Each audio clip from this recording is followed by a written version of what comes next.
आप देख रहे हैं हिंदराज.com, खबर वही जो आपके लिए सही।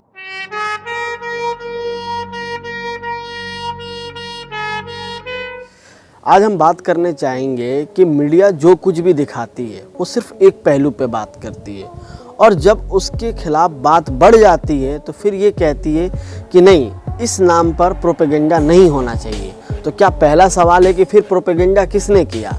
आप जैसे मेरे स्क्रीन देखिए, एक पत्रकार हैं जो माने जाने हैं, उन्होंने एक ट्वीट किया कि धर्म के नाम पे मिलावट क्यों भाई, और दूसरे टाइम मैं आपको और एक स्क्रीनशॉट दिखा रहा हूँ, इसको देखिए, इसमें उन्होंने पूरा प्रोपेगेंडा चलाया है लगातार कई दिनों तक। अब ये बात क्यों शुरू हो रही है? जब कोरोना वायरस को लेकर ये बात साबित हो गई कि एक महामारी है और इससे बचाव के लिए हर देश को सुरक्षित कदम उठाने चाहिए, इसी बीच में जो जहां था वही फंसा हुआ था। हाँ, लेकिन किसी एक के लिए आप कह सकते हैं वो छुपे हुए थे, हम उस पर भी आएंगे। जो जहां था वहां फंसा हुआ था, उसके बाद से सारे लोग को निकाला गया, और जब एक समुदाय जो निजामुद्दीन में था, तबलीगी जमात के जो लोग थे, प्रशासन से वहाँ से परमिशन मांग रहे थे, वो परमिशन नहीं मिला कहीं जाने के लिए, और अचानक से मीडिया उनके खिलाफ एक हफ्ते डेढ़ हफ्ते तक प्रोपेगेंडा करती है। बल्कि 2 दिन पहले तक तो न्यूज़ नेशन के एंकर दीपक चौरसिया तक करते हैं। पता नहीं वो मौलाना साद से किस बात की दुश्मनी निकाल रहे हैं, लेकिन उनके पास किसी चीज़ का तथ्य नहीं है। जहां नरेंद्र मोदी ट्वीट करके लोगों को रमज़ान मुबारक की बधाई दे रहे हैं, कोरोना भगाने के लिए दुआ करने की बात कर रहे हैं, वहीं आरएसएस के चीफ मोहन भागवत कह रहे हैं कि मुसलमानों के नाम किसी एक आदमी की गलती से आप पूरे समुदाय को गलत नहीं ठहरा सकते हैं। तो फिर ये कौन लोग हैं जो ये पूरा प्रोपेगेंडा कर रहे हैं? क्योंकि ये साफ तौर पे कहते हैं कि हम संघ और भाजपा विचारक हैं, और देखा जाए तो इन्हीं की सरकार है आज के वक्त में। एक तरफ सरकार में बैठे प्रधानमंत्री की अलग बात, सरकार में बैठाने वाले मोहन भागवत की अलग बात, तो और जो लोग कर रहे हैं वो अलग ही कुछ कर रहे हैं। ये तीनों का कुछ तालमेल समझ में आया नहीं। जैसा कि आप तबलीगी जमात पे आपने तमाम एजेंडा देखा, उस एजेंडे के बाद अब आप देखिए कि जहां इस शोर शराबे में, जहां गोदी मीडिया चिल्लाना है, जैसे बहुत सारे एंकर हैं जिनको हम बाहुबली एंकर के नाम से जानते हैं, वो जब चिल्लाते हैं और दूसरे का साउंड्स कम करके अपनी बात रखते हैं, वहाँ पे इस तरह का वीडियो सामने में आना और लोग खुद वीडियो के माध्यम से बताने की कोशिश कर रहे हैं कि जो आपने प्रोपेगेंडा किया था उससे अलग हटकर सच्चाई है। और इस सच्चाई में ये इन्होंने दिखाने की कोशिश की है कि जिस निजामुद्दीन के लोगों ने कोरोना फैलाया या नहीं फैलाया, इस बात का सबूत है या नहीं है, लेकिन इस बात का हम सबूत दिखाना चाह रहे हैं कि हम लोग प्लाज्मा डोनेट कर रहे हैं ताकि जो लोग कोरोना पीड़ित हैं उससे लड़ने में उनको आसानी। यहाँ पर मैं क्वारंटाइन हुई 31 मार्च से, और यहाँ पर ही बराबर में एक ब्लड प्लाज्मा सेंटर बनाया गया है, वहाँ से मैं यहाँ लाया गया हूँ ब्लड प्लाज्मा डोनेट के लिए।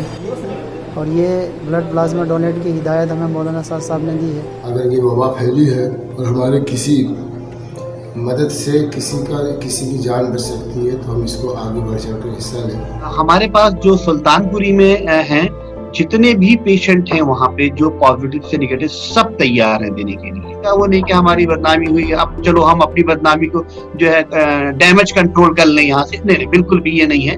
अगर ना भी हुई होता, और ये तबलीग वालों से कहा था, ये ऑलवेज कुर्बानी, क्योंकि इनको सिखाया ही जाता है कि तुम्हें कुर्बानी दे।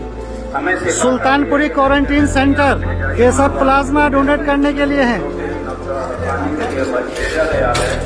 अच्छी बातों और बुरी बातों से रोकने के लिए दुनिया में ये सब प्लाज्मा डोनेट वाले हैं, सभी हजरात प्लाज्मा डोनेट करने के लिए आए हुए हैं। तबलीगी जमात, निजामुद्दीन बंगले वाली मस्जिद के लोग, सभी लोग ये अपना प्लाज्मा डोनेट करने के लिए आए हैं। सब लोग अपना खून का कतरा कतरा मुल्क के लिए कुर्बान करने को तैयार है। लॉकडाउन में जहां बहुत सारे तरह की धार्मिक स्थल बंद हो गई हैं, जहां सिर्फ चंद लोगों को मंदिर, मस्जिद और क्रिश्चियन में अपने जाके पूजा पाठ और नमाज़ पढ़ने की इजाज़त है, वहीं पे इसका कुछ लोग फ़ायदा उठाकर अज़ान बंद कराने की कोशिश कर रहे हैं। फिर अब इसे क्या माना जाए?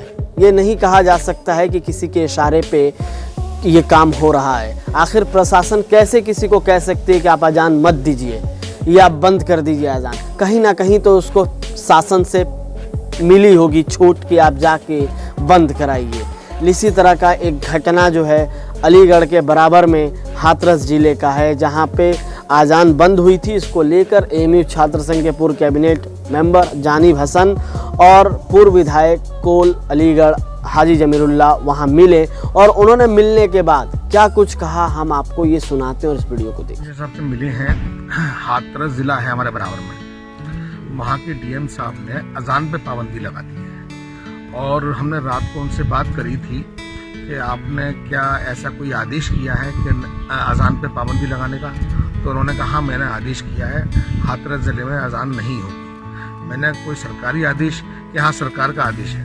मैंने आज कमिश्नर साहब को लिखत में दिया है कि हमारी मस्जिदों में अजान की व्यवस्था चालू कराई जाए ताकि लोग अजान की आवाज़ सुन के रोज़ा अफ्तार सकें और अजान की आवाज़ सुन के रोज़ा रख सकें। आपने देखा कि लोग अपनी अच्छाई को बताने के लिए सोशल मीडिया का सहारा ले रहे हैं, तो दूसरी तरफ आप देख रहे हैं कि जहां कोरोना महामारी के संकट में अजान बंद कराए जा रहे हैं और वहां पे पूर्व विधायक प्रशासन से मिलकर अजान दिलवाने की कोशिश कर रहे हैं, क्योंकि माना जाता है कि मुसलमानों में अजान से ही रोज़ा अफ्तार किए जाते हैं। गोदी मीडिया ने किस तरह से प्रोपेगेंडा किया, आप दोनों मेरे डिस्क्रिप्शन में और आपको सजेशन में मिल जाएगा, उस वीडियो को ज़रूर देखिए और उस पर आप अपनी राय दीजिए।